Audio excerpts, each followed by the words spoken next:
It's the final week of May, and so begins the Premier League's conquest on Europe. Unless you are living under a rock for the last couple of weeks, you will now know that we have 4 English clubs in action this week. First off, we've got to talk about the Europa League final, and with me to do so is Mark O'Hare. Mark, let's first of all talk about Baku, because it's been talked about ad nauseum. I think a lot of people didn't know where Baku was up until a couple of weeks ago. What are we looking at here on field, off field, that we might be able to get an edge on with the betting for Arsenal and Chelsea with Baku? Yeah, pretty difficult actually, Sully, because I think actually the location of this game and everything that's been built into it probably makes it the most neutral final you could probably find, really, in terms of away fans following their teams, the location, everything around it. Really, I mean, I can't remember a European fight so much off-field criticism pre-game. The majority of it absolutely warranted, but I've got no real qualms with the geography of the game because Baku is part of Europe in terms of UEFA at least, but and these cities and stadiums are selected well in advance. It's not just because we've got 2 Western European teams playing and they've got to travel so far. That's not an issue for me. The issue really is the outside factors of human rights elements, political hostilities. If one of your players isn't able to travel due to safety fears, that's a serious matter. But I think the bigger picture here also in terms of Baku is they're a host for Euro 2020 next summer. They've got 4 games, 3 group games and a quarter-final tie as well. So one team I think is scheduled to play in Amsterdam, and if they qualify into a certain position in the quarterfinals, the next game is in Baku a couple of days later. So they've got a whole travel element to be built in here. You're not going to hear the end of this story. This is going to run for another 12 months. But in terms of the actual Europa League final, strange atmosphere, 70,000 seater stadium, potentially less than 6,000 following fans, from Arsenal and Chelsea. The only thing I could probably try and read into is Baku's 3 hours ahead. So you're looking at a 10:45 p.m. kickoff local time. I expect the players will be on UK time. I think that's what most professional teams do when they go abroad. But the only other thing really is the temperature. And I think the late kickoff will help. I think the temperature is going to be close to 30 degrees in Azerbaijan this week. Humidity very high too, but I imagine by 10:45 it will have cooled down a little bit. So not too much can be read into it. I just think that everything built into this, potentially Arsenal have a slight edge because they'll feel a bit miffed by the Henrik Mkhitaryan issue. But I think it's probably the most neutral venue you could probably find for a game like this. Yeah, and if you are traveling out to the game, make sure your surname, what is it, Mark, that ends in YAN and IAN. You can't travel apparently. So yeah, with all due respect, of course, to our Azerbaijani followers. Let's talk about the betting. We'll get away from the off-field stuff, Mark. Talk about the betting at the moment. So currently Chelsea favourites at 2.5, Arsenal at 3.16. They actually opened at about 3.27 a couple of weeks ago. 3.46 is the draw. The Asian handicap, Arsenal currently getting a quarter of a goal start on the Asian handicap, and 2.5 is the total. Mark, I kind of look at this Arsenal price and I wonder, I kind of thought there'd be a bit more of a drip with Mkhitaryan not playing, but that doesn't seem to be the case. There seems to be a bit of kind of warm support for Arsenal so far in the market. Yeah, and if I had to, make a decision on who I want to be with, it would be with Arsenal. We'll talk about Chelsea in a second, but I think there's a few factors which need to be probably supersede the Mkhitaryan issue for me. But people are looking at recent form and saying Arsenal aren't in great nick. Well, recent form doesn't count for me. You haven't played for 2.5 weeks. That's a long layoff in terms of football terms. Those results are out of their system. This is a one-off game. And for what it's worth, Arsenal actually finished the season with 3 wins from 4 unbeaten games, 2 of which came in this competition against Valencia. They produced that 7-3 aggregate win, which was remarkable, really. Scored 4 times in the Mestalla. Both results and performances were really superb, and I felt the same against Napoli in the previous round. I have to admit I had Arsenal exiting in both of those ties, but they progressed with flying colours, really, with the maturity about their games and performances as well.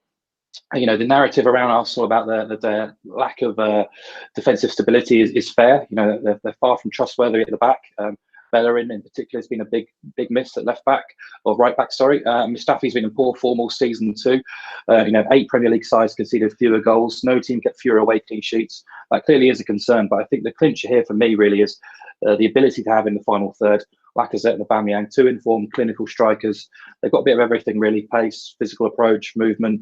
They're really an exciting pair to have leading your line, really. And I think they caused Chelsea endless problems at the Emirates in January, and I think a similar approach will be had here. Arsenal have that versatility with Unai Emery in the dugout, which Chelsea potentially don't have. And also, I'm not really buying this extra motivation that they need to win this for the Champions League. I don't think that's an issue. Chelsea want to win this match as much as Arsenal do. But just looking at the odds, really, this game seems to be priced up in an era when we had Drogba, Lampard, and Terry playing for Chelsea and Mourinho in charge. That era's long gone now. Chelsea dominated the head-to-heads for years, but since Mourinho left his last stint with Chelsea, Arsenal have actually won 4 of 10 games and only lost twice against Chelsea. So, I think they make the more appealing play. But with the quarter goal start on the Asian handicap, I think that's more than fair at 1.83.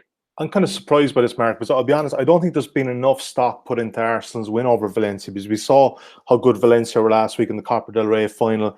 And I do think that, for me, it just seems to be, it should be closer to a pick. Am I way off here, Mark? What are your thoughts? No, I felt the same. I think this game's basically on what I believe is the more advanced performance data, which is, Chelsea are, I wouldn't say streets ahead of Arsenal, but they are fairly well above Arsenal across all the Premier League metrics. But that doesn't take into, the current air and feel around this game, which is one of which where Maurizio Sarri is more than likely to leave to Juventus next week. Eden Hazard is probably on his way out. Sarri's been hounded for most of the year, despite reaching 2 cup finals and finishing the top 4. That's a successful season for me. I don't care what Chelsea fans believe. That's a successful season for Chelsea in their current climb. Maybe Hazard has got one big performance left in him, but he hasn't scored in 9 games. He's potentially kind of been a little bit fatigued from a long season with the World Cup. He's been carrying Chelsea's hopes on his shoulders all season. Maybe the 2 weeks rest is going to help him as well, but hope really for me coming into this game. And their record at top half teams is really, really concerning. They didn't win away at a top half team under Sarri in the Premier League. Lost 6 or 7 at the top 8, conceded at least twice in 6 of those. And then even in games when they're at home to Slavia Prague and Eintracht Frankfurt in the 2 previous rounds, where you really would have expected them to put the foot down and put on a show, I thought they were second best in both those games. Really sketchy displays. And then I guess the clincher really for me to go against Chelsea is just the injuries. Antonio Rudiger, who's really come into his own in the second half of the season, a real key defender. He's been missing for a while now. Their performances defensively have dropped without him. They've won just twice in 7 without him since mid-April. And then the clincher is N'Golo Kante, who news this morning is he is going to be out, which is a massive blow. Yeah. Hudson-Odoi and Loftus-Cheek also absent as well. Sarri's wedded to that 4-3-3 system. That, to me, leaves them a little bit weak in central midfield, where I think coming into this game they would have wanted supremacy. I'm not sure that's going to be the case anymore. But I think the injuries really clinch it for me to head towards more, manoeuvre myself more in an Arsenal pro favour than maybe Chelsea. Yeah, the N'Golo Kante, I was checking this last night, Mark, before I logged off, and it seemed to be kind of 50-50 there, but you've confirmed that he's out now. I think the Sarri aspect is kind of fascinating, Mark, and we go very slightly off topic here, because the pressure on managers nowadays, I mean, we're looking at the top 5 leagues in Europe this season, and you're looking at Manchester City, Guardiola is safe. You look at Germany, Bayern Munich, Kovac is under pressure, even though they've won a treble. Allegri's gone from Juventus, Valverde at Barcelona, and Tuchel at PSG. I mean, where does this end? These guys are winning leagues, but it just doesn't seem to be enough anymore. No, it doesn't. I'd be absolutely delighted for Maurizio Sarri if he does get the Juventus job, because he's come from nothing really. He's never won a trophy, and that's one of the big black marks against him. So for Juventus to potentially take a chance on him, this is a guy who was a bank manager just 10, 12 years ago, and coaching at amateur level really. He's really worked his way up with Empoli and then Napoli, playing some beautiful football. What he nearly achieved with Napoli last year was monumental, really. People look at when Monaco won the Liga against PSG. It would have been something similar with Napoli toppling Juventus. So, it's a very difficult position to go into Chelsea. It's almost a poison chalice. The demand and the expectation is so high. The lack of resources really for Chelsea, for him at least, it's pretty telling compared to what his predecessors had. So to turn that dressing room, which has probably been quite a fractious dressing room for quite a few years now, turn it into his favour, get 2 cup finals and a top 4 finish. I don't think you can really ask for more than that. And I think the only way he's going to be deemed a success by Chelsea fans is if he wins this trophy, which is potentially a little bit unfair, but I'm sure he won't care when he jumps off to Juventus next week. Yeah, and he'd be quite happy to do it. Of course, he has the Arrigo Sacchi kind of backstory. Arrigo Sacchi being a shoe salesman and Sarri being a bank manager. Who knew, Marcus? There's hope for us yet, mate. There's hope for us yet. Let's talk about the goals, Mark. We'll get back onto the game in a second. Goals, Mark, it's a very solid line. It's 1.99 each side, 2.5. under and over here. Mark, what are your thoughts? I kind of maybe get the sense that you kind of sense there could be goals in this one. Yeah, definitely. I would want to be with goals at those sort of prices. I looked at the price when the two teams met at the Emirates. I know it's obviously a different situation, different competition, but over 2.5 goals was at best 1.75 in January. So to get even money for this game, I know it's a one-off tie, but it does appeal to me. I think the first thing to mention really is this season contains more Premier League goals than any season in Premier League history, which is a growing trend actually. 5 of the highest scoring seasons have come since 2010 in the Premier League. Arsenal's matches were second highest scoring this year, 3.26 goals. Chelsea quite a way back with 2.68, but collectively these two teams are hitting well over 50% strike rate domestically. It did dip slightly against the big 6 teams, but nevertheless, European finals have actually been quite exciting in recent seasons. 5 of the last 7 Europa League finals gone over 2.5. 6 of the last 8 European finals gone over 2.5. Look at Europe alone, 2 English teams have met in the last since the start of last season. 3 of the 4 games have featured over 2.5 goals. Average of 3.5 goals there. I know they're small samples, but it does buy into the culture that recent seasons have seen an upturn in goals, particularly in Europe too. Neither of these two teams can be trusted defensively to keep clean sheets. I think the standout players on the pitch are going to be in attacking areas. I would encourage BTTS at anything above 1.75. That landed in 68% of Arsenal's league games. You look at the matches against Valencia and Napoli, particularly, very open games too. And yeah, it just suits the ideal really of the manager's approach, their systems, the teams, how they want to play football too. So I think even money looks very generous to me.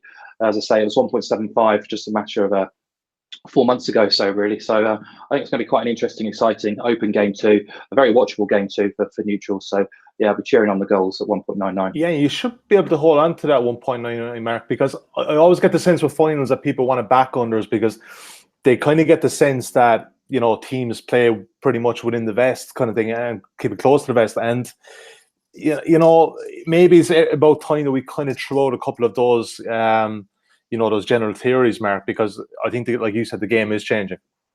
Yeah, absolutely. And I think I know it's a completely different competition, but you look at the Championship playoff final on Monday.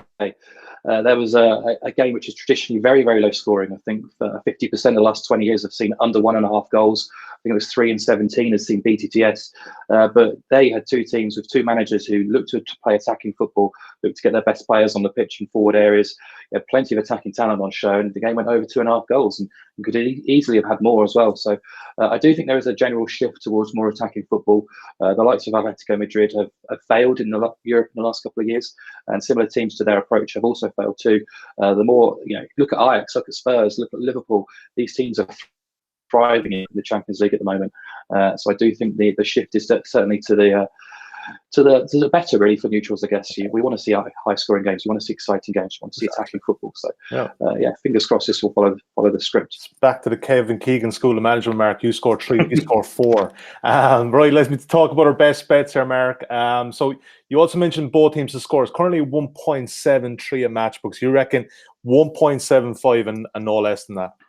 Yeah, I take 1.73 if I'm being honest. I think it should be probably 1.7 at best. So 1.73 is probably, there's a slight value there. I wouldn't say it's a huge value bet, but my favourite player is certainly over 2.5 goals.